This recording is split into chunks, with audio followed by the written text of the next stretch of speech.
for Jeremy Corbyn, and a face and voice that you will all know, Denise Headley, LBC presenter.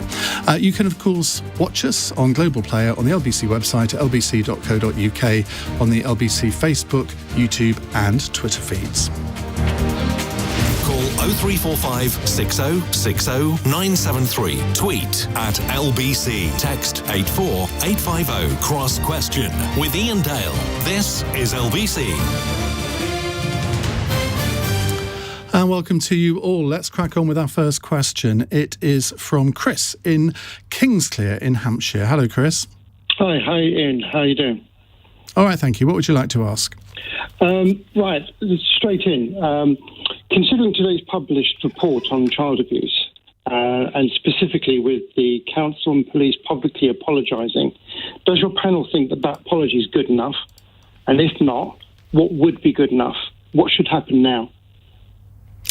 Andrea, Leadsom, I mean, this is leading all of the news today. It is an incredible report when you think that this was going on over a period of 30 years and no one seemed to do anything about it. I mean, Chris's question, I think, is a really good one. I mean, what should happen now as a result of it? Yeah, I mean, it is a harrowing story, and there's no doubt there will need to be a really thorough investigation of what went wrong. But I can say that from some of the work I've been doing on babies and giving babies a better start for life, it does all begin with a lack of joined up services.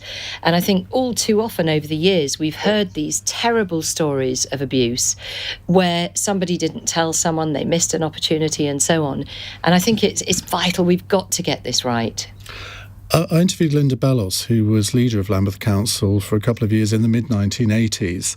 She said she had no idea that this was going on, and if she had, she would have tried to do something about it, which a lot of people will say, well, that's all very well, you should have known something about it, and the report criticises not just her, but other, like Ted Knight, if you remember him in the 1980s, he was leader of Lambeth Council, saying that they were too busy fighting political battles with the Thatcher government at the time and maybe took their eye off the ball. Councils are extraordinarily complicated, and I personally believe that it's the siloed working that is the real problem, particularly where children are concerned. Very often, the very young are not listened to properly, and of course, when they are under 2, they can't advocate for themselves. And so it's vital that in every local authority area there is leadership of the whole service set for children, and that leadership needs to be very much eye on the ball and not doing anything else, in my view. Denise, if this went on in Lambeth, you can be damn sure that it went on elsewhere. I mean, goodness knows how many children would have been affected over the years. In some places, no doubt it's still going on. When a report comes out like this, everybody is horrified. The relevant people issue hopefully heartfelt apologies, and then we all forget about it, don't we? What should happen now? Good evening, and good evening to the rest of the panel. I think this comes on the back of so many other reports, because if you remember the Ockenden report in relation to deaths when children were in hospital, and I think what we're finding is that as we go forward, there's always, like you're saying, hand-wringing. Everyone is always retrospective and looking at some of the key issues. But I think I would agree with Andrea on that point in terms of joined-up working. And I think we also have to look at the changes that have been made to safeguarding, because as a consequence of many of these issues, safeguarding has become much more a prominent feature in local authorities' mindsets. It's now it's practiced in many areas of work. So I think it's very sad, and obviously there's lots of trauma, and there is, I think, the potential for some criminal cases, but it's a case of often it's a little bit too much, or it's too late in a kind of way, especially for the person I heard speaking on the radio earlier in your show. Well, I interviewed Sandra Fearon, who went into one of these homes at the age of 12 in 1962. And I mean, it was very harrowing, 1964, very harrowing listening. And you, I mean, we did talk about this. You wonder what effect this has on someone throughout their lives, because it's not something that you can just shut out when you leave the home, is it? Andrew Fisher, this isn't the first time we've heard about terrible abuse in children's homes. You would hope that this sort of thing doesn't happen now, but how confident can we be? It's appalling what obviously happened there. And as you say, this isn't isolated to Lambeth Council. There have been other councils across Britain. Obviously, Jersey was a high-profile case. There's been institutional cases like this within, the Catholic Church, within the BBC around the Jimmy Savile case. This, I think it tells of a political culture or just a culture within society in which these children and women and young women weren't believed for generations when they came forward with these things, because these things, people did come forward and weren't believed. And that was a culture within the police, within councils, within all kinds of institutions. And a lot of children, and young women suffered terrible sexual abuse, psychological abuse and violence against them. And I think as your previous guest was saying, I think it's probably unlikely, because of the checks we have in place now and the systems we have in place, having learned lessons time and time again from hearing these cases of historical child abuse. But it's so important that those stories are heard, that these reports are issued, that the people who have suffered do get some level of justice. I mean, as you say, there is no level of justice for righting that. The wrongs that were done to them as children can't be righted, and it does affect people. I'm sure we all know people who have had traumatic childhoods in different ways, and it does affect people for the rest of their lives, and there's no getting away from that. But if this is any small consolation that they are believed now, I think it's absolutely worth doing. Yeah. Freddie says, I think one thing we can maybe feel a bit more hopeful about is a change in culture about how these kind of stories come out. It's a reminder that sort of establishment mentality, the kind of don't rock the boat, easiest not to say something, really lasted until very recently. And we hope, I think we probably should feel that that's different now, and that with whistleblowers being celebrated as opposed to denigrated, and with the kind of culture of standing up to an establishment and revealing its inadequacies now being quite a heroic thing to do, you hope that in the future these things will come to light earlier and it'll be less likely to go on for so long. Yeah, critical is prevention. As Andrew says, it's so awful because this went on for so long and people weren't listened to. But actually, better investment and focus on prevention, on making sure that families don't get into a position where children are taken into care and things are disastrous from then on. So it seems to me we actually need to look very carefully at where all of this begins, which is in the perinatal period. Chris, you asked the question. What's your reaction to this report? I'm actually really very, very angry. This actually happened to me. I'm in my early 50s now, and I've had a lifetime of having to deal with this. And whilst I respect your panel, no one is actually saying, apart from one of your panels saying about actual tangible action, there has to be culpability. I went through talking to child psychologists and I was not believed. There has to be accountability, and just sort of hand-wringing saying, oh, it's terrible and, well, it's better now. It does not measure the pain and the humiliation you have to live with through this, and there has to be accountability. There has to be tangible action. Somebody has to pay for this. Somebody has to actually be accountable. And just publicly saying sorry and then sweeping under the carpet and we move on isn't good enough. It just does not cut it at all. I think that's absolutely right. I think one of the problems here, Chris, is that there were apparently 705 people that came forward and gave evidence as victims from the different places in Lambeth. Now, you have to have people able to go to court, willing to go to court to give evidence. You can't try people and convict them if people won't give evidence. And I completely understand how difficult it must be to do that. So, you would hope that some of the 705 victims would be able to do that. Now, do you think generally, Chris, now that these subjects are aired a lot more openly in public debate, do you think that it means that more people will come forward and be prepared to go to court? I think these days the amount of abuse that goes on is no different to how it went on beforehand in any decade. I think the ability for people to have it less taboo, for it to be more open to talk about it, and it's maybe slightly easier to report, means that numbers seem to have gone up. But I think it's a cultural thing that's been around for a long time, and it's the same amount of prevalence as it always been. It's just we're better at catching it and reporting it. Well, Chris, thank you very much for phoning in a really important subject, which I'm sure we'll come back to on the programme. Just to tell you, by the way, before we go to our next question, tomorrow morning on Nick Ferrari at breakfast, Boris Johnson will be interviewed by the great man himself. Nick, I'm talking about. Text question from Oliver in Walthamstow. Boris Johnson plans to expand blanket stop and search powers. Is this the right move, Denise Headley? I wonder why you came to me first. Because I know you're going to provoke everyone else. The short answer is no. This is just a charter for criminalising more young black men. So that's what's going to happen with that, because essentially stop and search is hardly ever evidence-led. And it doesn't actually result in convictions. I think what this whole crime announcement is a precursor to the type of legislation that we're likely to receive once we are out of the COVID arena, in a sense. So, going forward into 2022, these are going to be the type of policing policies we have. And I think most of the arguments have been rehearsed all day throughout the press. I don't think there is going to be a significant change in terms of community relations with the police. If you increase stop and search, it's not about increasing stop and search. It doesn't lead to reductions in the crimes that you're looking for. Well, the figures show that it does, though. That's the problem. Despite all the unfairnesses and all the things that we've talked about for years, when you look at when stop and search powers were at their height, knife crime was not as high as it is now, when the number of stops and searches are more or less halved over the years. The difficulty with stop and search is how it criminalises other communities and the relationship that police need so that you have better community policing. And the question is this activity going to increase that? The short answer is no. Freddie?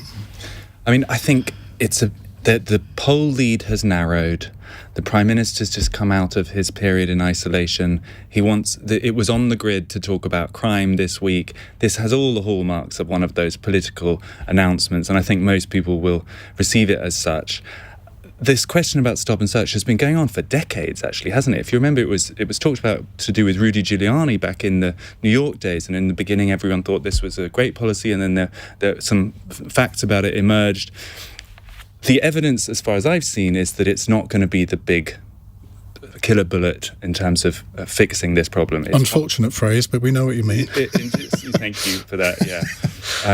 It's part of this little basket of announcements, and probably we're not going to hear that much more about it in the coming weeks. That's my suspicion. Andrew? I think, I agree with Denise immensely. I think, this is a cover for a lack of intelligence-led policing. And the reason there isn't the capacity to do that is that there are fewer police officers on the streets. There are 15,000 fewer police than there were in 2010. The previous government of Cameron and Osborne got rid of safer neighbourhoods teams. They got rid of community policing. If you listen to any of the police forces, anything the Police Federation have said in recent times, that's absolutely vital for community engagement. That's a tough thing. Obviously, there are big structural problems with the Met Police. It doesn't represent the community it polices here in London. And that's where a lot of the stop and search happens. You're 9 times as likely to be stopped if you're black than if you're white. I've lived in London just over 20 years and I've never been stopped in London. I've got friends who've been stopped several times. Yeah, well, I'm sure, and anecdotally, we can all give our stories, but the stats don't lie. They are perennially, every year, you are far more likely to be stopped. And most stops and searches aren't about knives. They're about, and very few are intelligence-led, they're about drugs. And white people's use of drugs is exactly the same, or virtually exactly the same as black people's use of drugs, and yet it's young black men who get stopped time and time again. And I just think, this is a lack of structural kind of governance of the police, that this blunt instrument keeps getting used, because it's supposed to reassure people, and actually what it does is divide the community from the police, because you end up stopping and harassing more innocent people than you do people who have committed any crime. And the stats show that again every year. I think it's another element of Boris Johnson's culture wars. He knows this plays to a kind of fearful element of the electorate who are worried about knife crime, as we all are, and as we all should be. But this isn't the way to stop it. If you look at the successful interventions, look at Glasgow and what they've done there in terms of violence reduction units, that's a much more intelligent way forward. Graham on a text says, if stop and search saves one life, then it's worth it. Well, is it worth it, Andrea Leadsom, if it ruins community relations where in certain parts, particularly of London, but not just London, this can be all over the country, where there are certain communities who think that they are being targeted, they're being victimised by the police?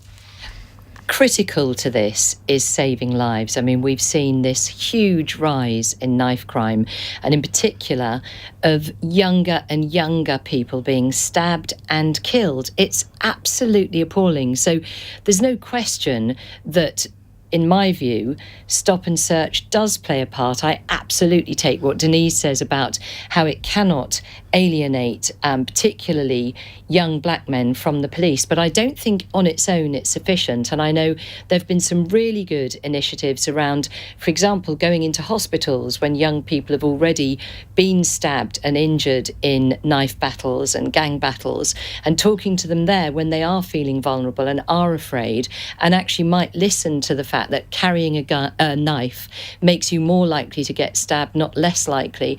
And also things like going into schools. I mean, the police have a big role to play in building that reassurance from communities, but I certainly think we can't do nothing. We can't just carry on with this increase in more and more mums who are losing their sons in particular. What about what Freddie just said about this sort of initiative smacks of just...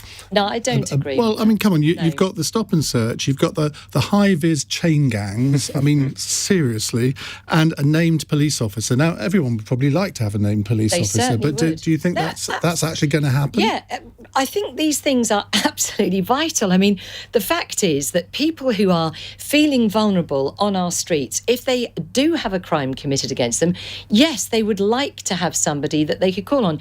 My constituency inbox is full of people saying this, I was burgled, I was mugged, this thing happened to me.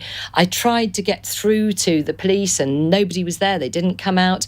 And this is a real issue, is that lack of communication that Denise points to, actually. But you get a named police officer, and what's that police officer going to say? Yeah, we can't come and investigate your burglary because we haven't got enough resources. Bye. Well, as you know, the Prime Minister is committed to 20,000 more police officers. We're already at almost. Who was it who cut 20,000? Well, just remind me. I'm not going back to 2010. I'm talking about now. There's been an absolutely radical change in policing. It's so much more intelligence-led. There's so much more use of CCTV and automated number plate recognition systems and so on. So actually the capacity of the police to investigate is greater. But I think... But they don't deserve a pay rise. No, but you're belittling some of the initiatives. I'm not... Well, I'm belittling... Well, I am just pointing out that some of these initiatives have been announced before. Yeah, but why are they being re-announced? Because this is a plan that people can hold the government to account over. Okay. So it is bringing together a set of measures that will really make a difference. Andrew, you wanted to come back in? No, I don't think so. Oh, well, I kept saying you shake your head, so I assumed that meant you had something to say. But okay, Freddie has. So. I think I just heard Andrea Leadsom say that chain gangs are a good idea. Does that? No, I said these initiatives create a plan that people can hold the government to account on. Chain gangs? I haven't commented on chain gangs. Are we in favour of that? Are we going to have walk past on the way to Ian's studio, sort of 10 people in a row digging the street? Is that the Conservative vision? I don't feel that is the front and centre of this set of initiatives. I think what people do want to see is proper policing of our streets. They want to visibly feel safer, and they also want to feel that people who are persistent offenders are actually being punished. So I wouldn't be a fan of high-vis jackets and chain gangs. I think that's a bit kind of 1950s. Well, we might apparently have another question on chain GPS gangs, so let's not go too far into that right now. We'll have more questions to our panel in a second. It's 20:08. This is LBC. I'm Nick Ferrari. Tomorrow, join me for an exclusive one-to-one interview with Prime Minister Boris Johnson. Good morning, Nick. I'm here on your show. Hear what the Prime Minister has to say with me on Nick Ferrari at breakfast. Tomorrow morning from 7 on LBC. The global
On LBC, let me reintroduce the panel. Andrea Leadsom, former Conservative Cabinet Minister. Denise Headley, you all know, my co-presenter on a Thursday evening on LBC. Andrew Fisher, former Director of Strategy for Jeremy Corbyn. And Freddie Sayers, Executive Editor of Unherd.com. What is Unherd.com for those who don't know? It is an online magazine, unherd.com, and it's got wonderful comment analysis pieces every day. Long reads, aren't they, generally? Long reads. We avoid herd mentality. That's the idea. And you avoid sound bites. Plenty of that.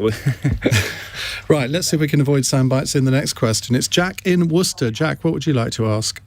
Is the Prime Minister's use of language around chain gangs and community service and high-vis vests appropriate or inappropriate?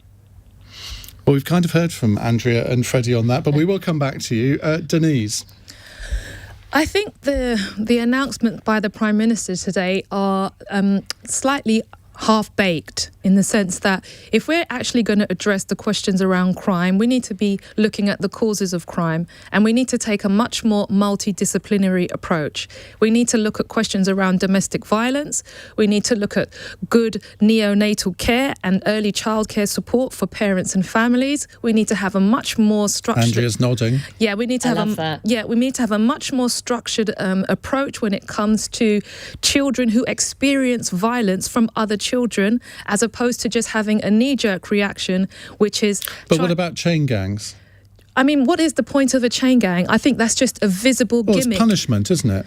Well, if we're going to be concerned with punishment, we also need to be concerned with people re-offending. Why do people commit crimes? That's something key that I think we need to address. I'll tell you what, if I committed a crime and I was sent on a chain gang in a high-res vest and told to pick up litter for sort of 8 hours a day for 5 days, that might be a little bit of a deterrent to me to not do it again. But what happens when you come out and you can't get a job? What happens when you come out and you can't get any housing? So you think, and no one should be punished then? That's not the point I'm making. The point I'm making... No, it's the point I'm making. Yes, though. OK, well, I'm disagreeing with your point. But the point I'm making is that people invariably commit particular types of crimes because also to do with their social conditions. And unless we're going to address the social conditions, let's not forget what austerity did to this country. So what you it did excuse to every criminal because of their background? I'm saying we cannot have a linear approach to crime, and it shouldn't be about sound bites.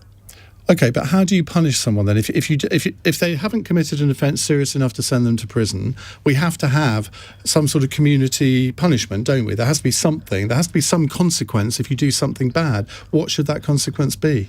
I'm not quite sure what the consequence should be. I'm a co-presenter having a panel debate. I haven't got all the ideas about what we should be doing, but I don't think it's going to be something, a quick fit, a nice headline that gives us a few sexy clicks on the internet. It needs to be something a bit more long-term, and it needs to be something that has long-term impact on communities. So I don't have the answers, I'm sorry. This is the kind of banter you can get every Thursday evening at 8 p.m. o'clock. Now, Andrew Fisher, you wrote Labour's manifesto in 2017, so I'm assuming you do have all the answers. Well, I think we had some of them. I mean, actually, I also was involved in the 2019 manifesto as well. And in that, you were. Sorry, getting rid of short sentences. Just the 2017 one was the one that went down best, though, wasn't it? I was trying to be kind. It was. I think the whole campaign went down better in 2017, to be fair. So there probably are other factors in 2019, like Brexit, to be fair.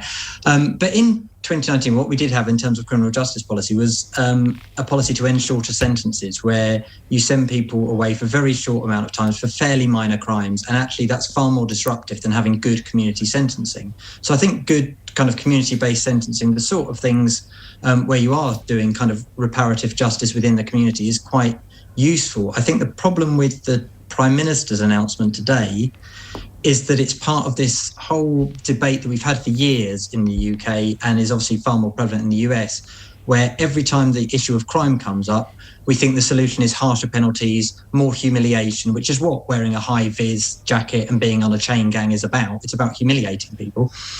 If that prevented crime, the US would be crime-free, because that has the harshest penalties in the world. It's only in the Western world.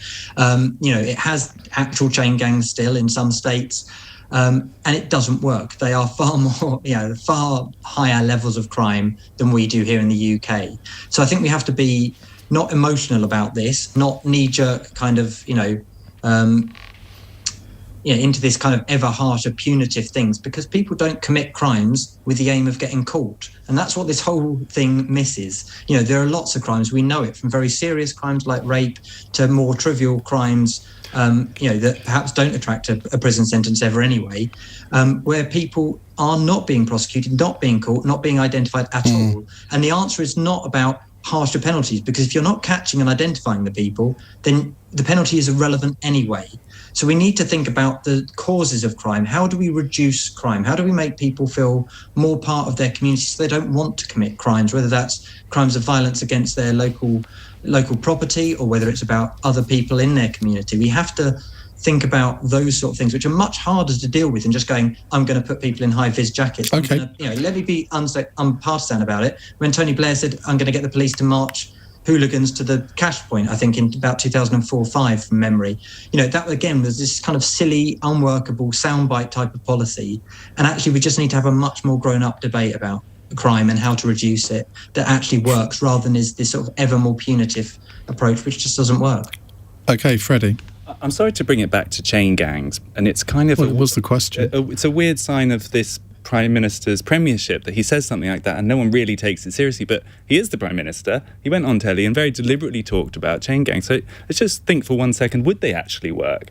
Iain, you've said that you think it would be a big disincentive to commit a crime if you had to wear a high-vis jacket and everyone would be laughing at you or pointing at you. I wonder these days, actually, whether that kind of shame would work as a disincentive. You think people might see it as a sort of reality celebrity type thing? If I was on the way here past Millbank, there were groups of people in high-vis jackets doing work, I bet you there'd be people taking photos of them and it'd be up on their Instagram channels. Yeah, maybe. Andrea, very quickly. Well, I mean, I've said I don't like the thought of chain gangs a la American side. I don't think they would actually be chained. No, exactly. That's the point. So it was a turn of phrase.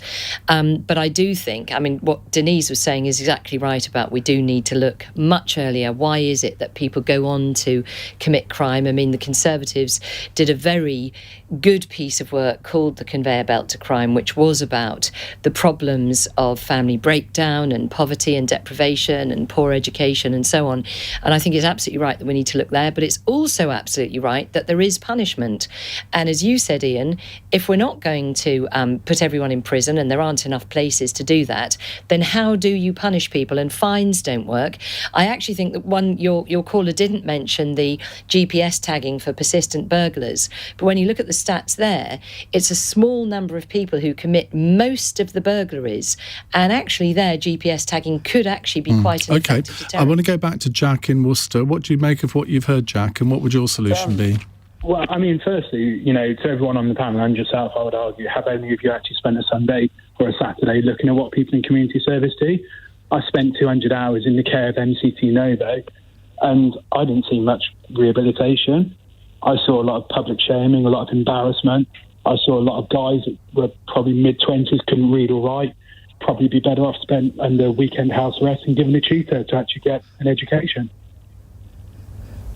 Well, it's a thought. This is one of those subjects we could spend the whole hour talking about. In some ways, maybe we will in future. But that is an interesting point you make, Jack. Thank you very much indeed. We'll come back to more of your questions for our panel in just a moment. It's 8:32. Simon English has the LBC News headlines. Lambeth Council says the findings of an independent inquiry into historic child sexual abuse are shameful and it's deeply sorry. The report found employees at the South London Authority treated those in care as if they were worthless. Despite more than 700 people complaining of neglect, only one senior member of staff has ever been disciplined. Cases of coronavirus have fallen for the 7th day running, but Boris Johnson's urging caution, warning we haven't seen the effects of easing restrictions on numbers yet. Team GB is enjoying its best ever start to an Olympic Games. They've bagged 13 medals in Tokyo so far, including bronze in taekwondo, dressage and for the women's gymnastics team this afternoon. And the weather: showers in the west tonight, more persistent rain in the north, a low of 11 degrees. Rain in Scotland tomorrow, otherwise sunshine and showers with thunder possible in central areas, a high of 19. LBC.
On LBC. Let me tell you who we've got on the panel in case you've just tuned in. Andrea Leadsom, Freddie Sayers, Denise Headley and Andrew Fisher. And they are gagging to hear what the next question is. One of my favourite callers. No, it's not Sean in Consett. It is Keith in Rickmansworth. Hello, Keith. Very good evening, Ian, and good evening to the panel.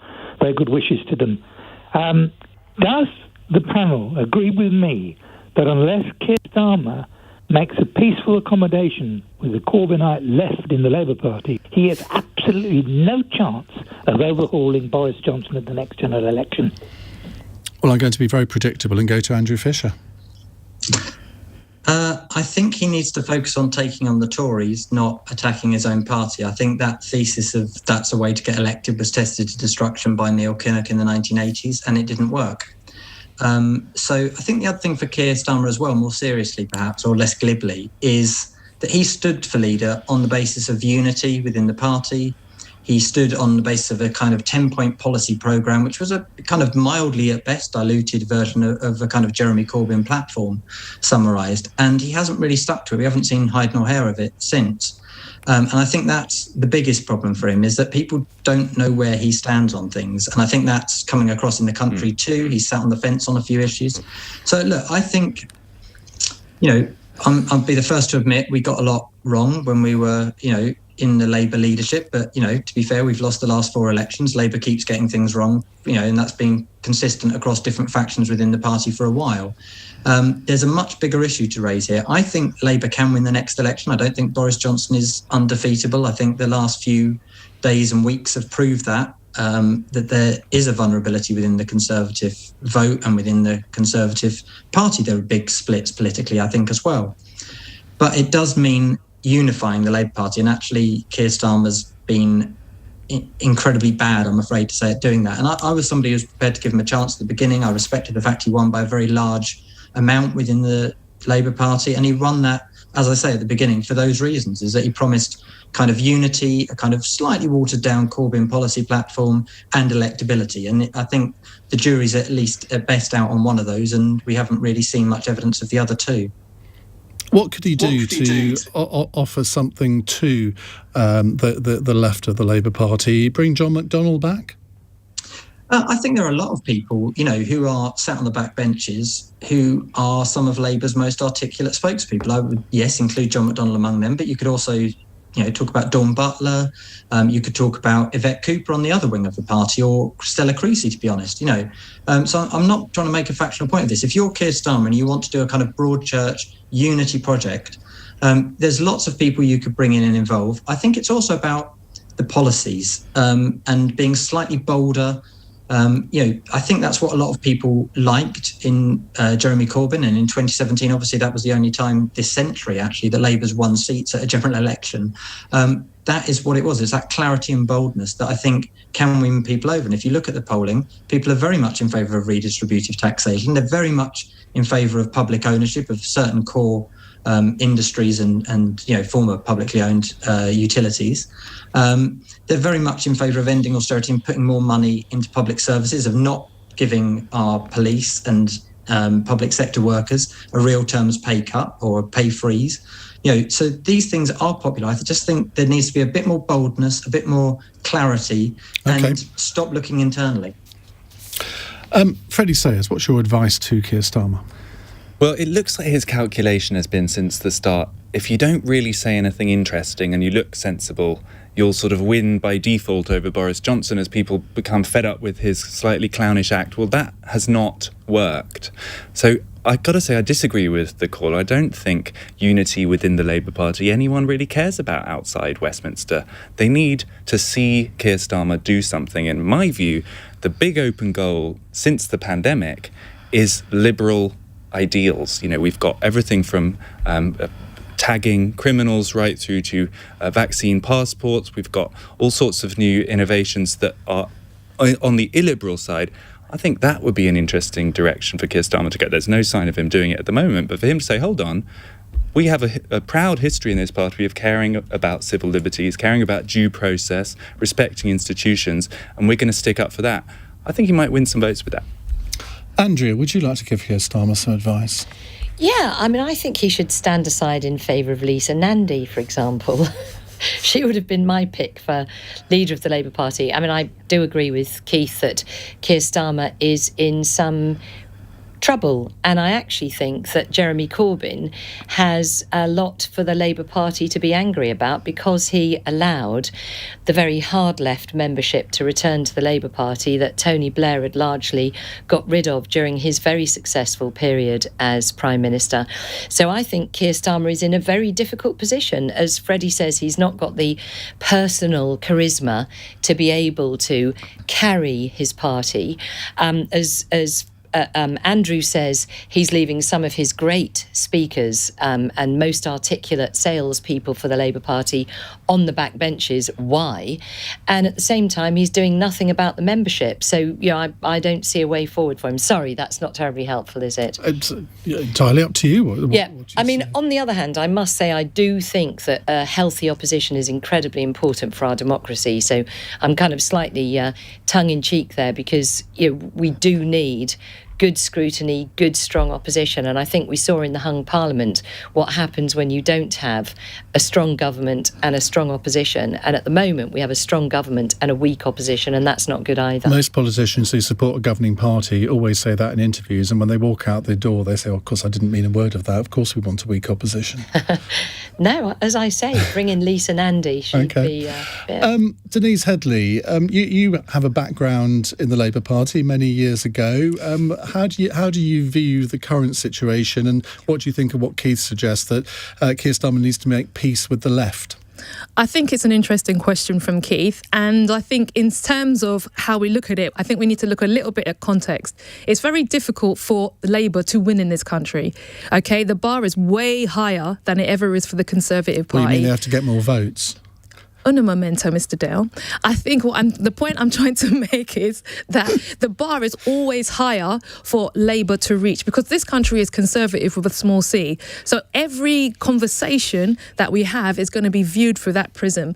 In addition to that, I don't think Keir Starmer is, like Andrea said, a particularly charismatic and entertaining politician. But the question is, do you actually need a entertainer to run the country? I think you tend to need something else. You need something that's a little bit more stable, as opposed to just the Yahoo effect and great sound bites. And I think that's one of the things that Keir Starmer does offer. He doesn't often get a particularly good press. I honestly believe that. I believe there is a consistent campaign to destabilise the Labour Party through regular, bad press that they get on the same all the time. So they're not getting a good hearing. So I think it's very difficult for him, to cut through. And because Boris is this, he's a bit more of the enter stage left, we have Mr. Boris Johnson, that tends to get more of the headlines. And I think he needs to play the long game, because at the end of the day, it's like with football. If you can destabilise your opposition by being a really good passer, they always have to react. And I think that's what's happening with Labour. They always are reacting. They need to be proactive. They need to be bold. And don't be scared. Look, if you're going to get kicked 4 years from now, get kicked and do it in a way that people are like, say, you did this, you did that. Don't just wait around. So they need to have a little bit of chutzpah about them. But you have to kick back sometimes, don't you? That's the thing. I was interviewing a shadow minister earlier, Holly Lynch, about the government, what we've been talking about this crime initiative. And it was like getting blood out of a stone to get her to take a position. It was on the one hand this and on the one hand that. I said, had I had longer, I would have really probably gone for a bit more, because I thought, you surely got to be able to tell me whether you agree that these extra stop and search powers are a good thing. I think people are afraid, though, Iain. I think the part of the difficulty that Labour is experiencing is they are afraid. If they say one thing, they're going to get a very poor hearing. So I think they're trying to just be bland, and bland doesn't win you votes. You can say what you like about Jeremy Corbyn, but he energised people. Whether you liked his politics or not, people got behind him. He was being worn on T-shirts. He got people's imagination going. So that is the kind of thing maybe that Keir Starmer has to do. And if he doesn't have the capacity to bring that kind of fizz, then get some cohorts and let them bring the fizz. Okay. Keith, who do you think can bring the fizz back to Labour? Well, I think Dawn Butler would be a very good move. I noticed that when she was chucked out of the House of Commons on a point of principle, that there was no defence from the right wing in the Parliamentary Party, particularly from Keir Starmer. He made no defence of her, and I thought it was a very brave thing that she did. She'd make a very good leader. OK. Keith, thank you very much indeed. We're going to take a question next after the break, which we tried to take last night but ran out of time. I'm going to give you all a bit of a heads up on it. It's about dog theft. 8:46. LBC. I'm Nick Ferrari. Tomorrow, join me for an exclusive one-to-one interview with Prime Minister Boris Johnson. Good morning, Nick. I'm here on your show. Find out what the Prime Minister's plans are for tackling crime, improving policing, and avoiding more COVID restrictions this winter when I sit down for an exclusive interview with me on Nick Ferrari at breakfast. Tomorrow morning from 7 on LBC. Business.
And don't forget, if you miss an episode of Cross Question, the podcast is always there for you about an hour after the programme finishes.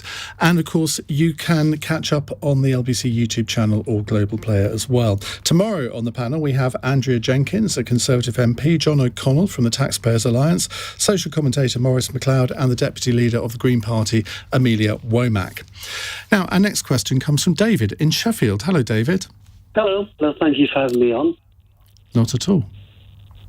Right, my question is it about time that the government and, to a lesser degree, the police have got their hands tied really by the government, took dog theft a little bit more seriously?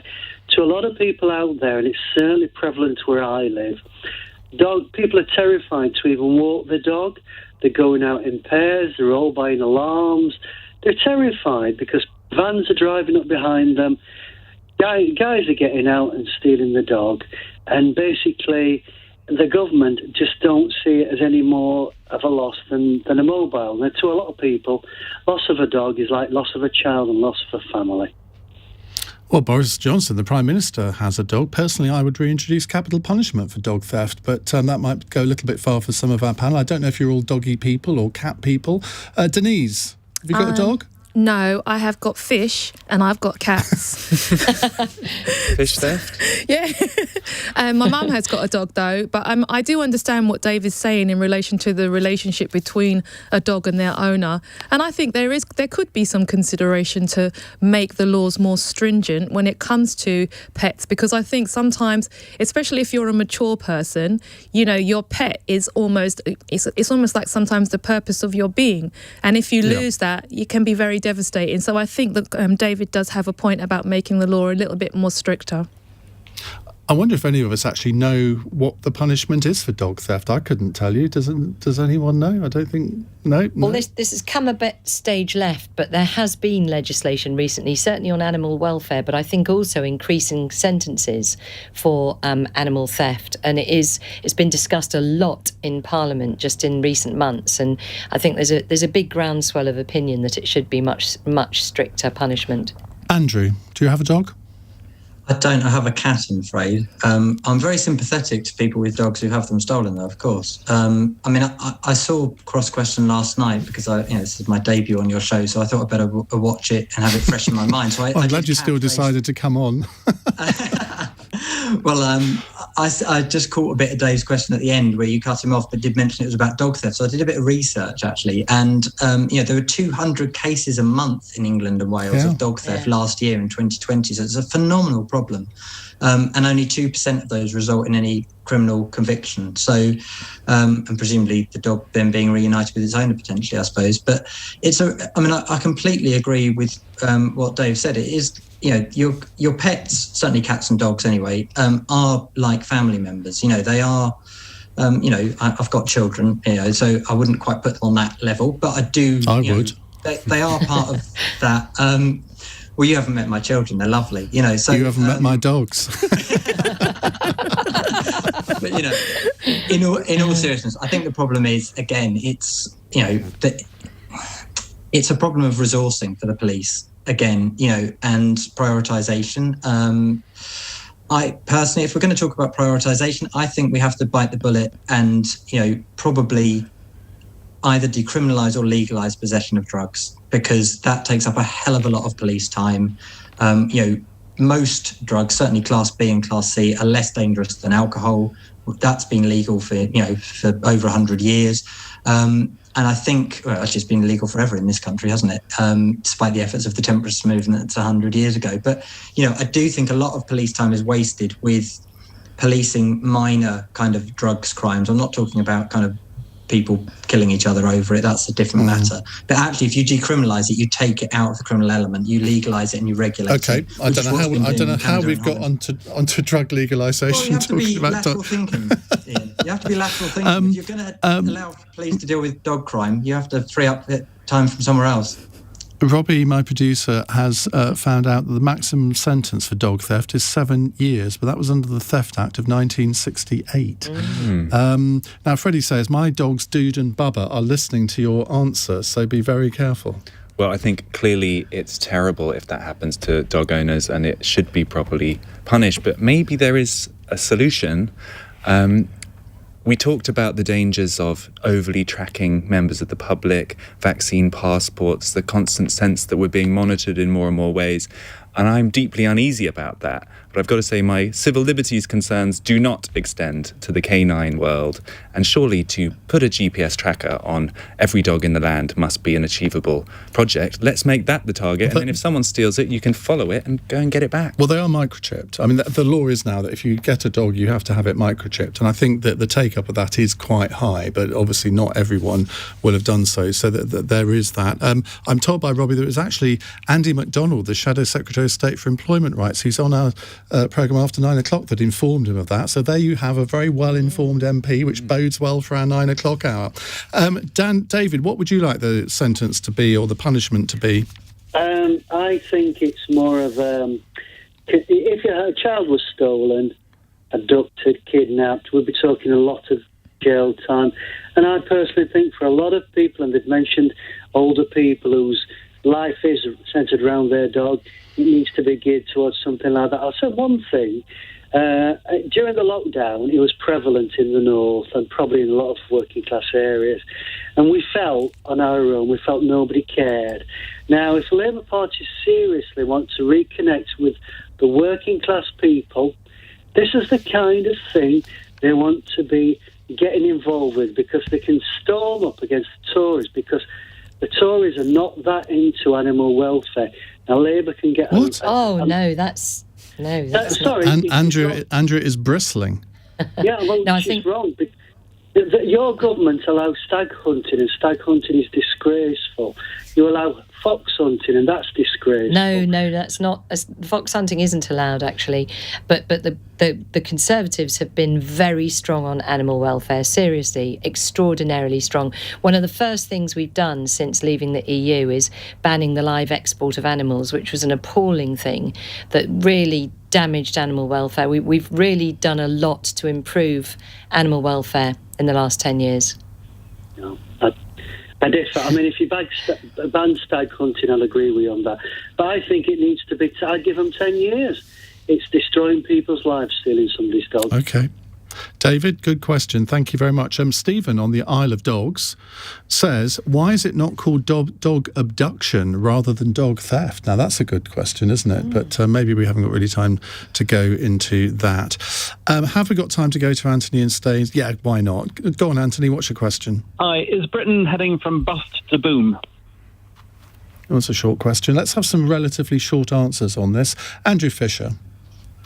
No, or at least it's a very split economy. There are a lot of people that are coming out of this pandemic without a job, a lot of people in work who are having to rely on universal credit and need that £20 to remain, and there's a lot of renters who are in massive amounts of debt coming out of this, and the government's not coming forward with a solution. So for a lot of people, there's no boom time at the moment. If you look at the IMF report today, it says that we're going to be growing faster than any other G7 country, 7% next year, second best the following year. So that would indicate that the good times are ahead, surely. Well, that's wonderful. Then we can keep the £20 extra on universal credit in September. We can give police a pay rise. We can give nurses a decent pay rise. We've got the money then. So there's no argument for the government there. Good. Freddie? Starting from a low base, isn't it? We've also gone down more than most of those G7 countries over the past few years. I think, sadly, what we're going to see is a very divided picture, and actually the divided society we went into the pandemic with is going to become even more so, because for some people it's been incredibly hard and it's been a very difficult time, and that will carry on for maybe even years to come. And for a whole chunk of society, it's been the good times. People who had shares have just made more and more money. There are people who have lots of money in savings accounts now that they're just ready to go out and splurge. So my suspicion is, yes, we will see those GDP rises, but it's not going to mean that everyone in society is going to be getting richer. Andrea? I think that's very depressing, Freddie. I don't think that you're right. I think that the caller is correct to say that we'll be going from bust to boom, because we've had a major setback with the COVID pandemic, and the Chancellor has made some excellent decisions about protecting jobs and livelihoods. We've seen thousands, millions of jobs saved by furlough, and now what we're seeing is people getting back to work.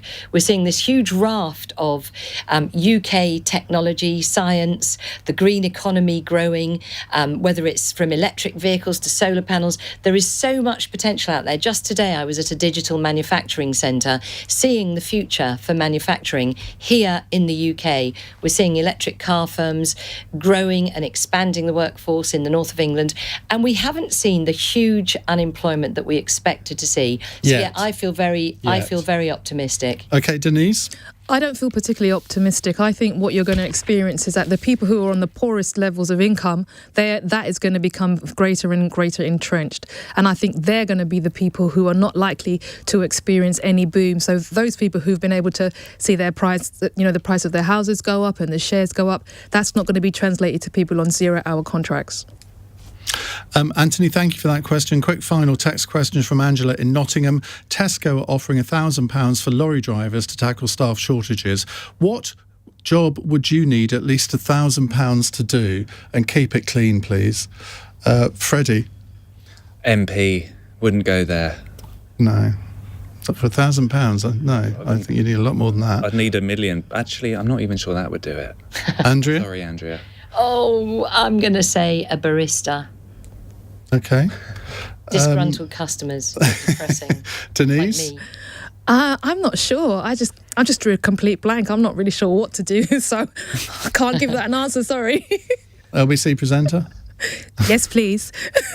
Andrew Fisher?